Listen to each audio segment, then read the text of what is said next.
আব্বার নাম আপনি জানেন নাকি? আমার আব্বা হলো শেরে খোদা। দুনিয়ার সব কাফির মুশরিকদের জন্য আল্লাহ আমার আব্বারে বাঘ বানিয়ে পাঠিয়েছে। আমার আব্বা সাধারণ কোনো মানুষ নয়, বিশ্বনবীর মেয়ের জামাই। আল্লাহু আকবার। বিশ্বনবী বললেন, তাই তো, আসলে তো তোমার আব্বা বেশি দামি। আবার হোসেন প্রশ্ন করলেন, নানা বলেন তো আপনার আম্মার নাম কি? বিশ্বনবী বললেন, আমার মায়ের নাম আমিনা।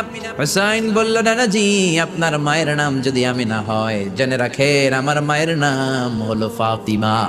জান্নাতে সর্বপ্রথম যেই মহিলাটা ঢুকবেন, ওই মহিলাটা হলো আমার আম্মা জান ফাতিমা। ও নানা বলেন তো তাহলে কে দামি, আপনার আম্মা আমেনা নাকি আমার মা ফাতিমা? বিশ্বনবী আর কোনো কথা বলে না। হোসাইন একের পর এক প্রশ্ন বানে নানাকে জর্জরিত করছে। নানা এবার বলেন তো আপনার নানির নাম কি? বিশ্বনবী বললেন, হোসাইন আমার নানির নাম হলো বাররা বিনতে আব্দুল উজ্জা। হোসাইন বলে, নানা আপনার নানিরে তো কেউ চিনে না, বাররা নামটা কারো মুখস্থ নাই, আমার নানির নাম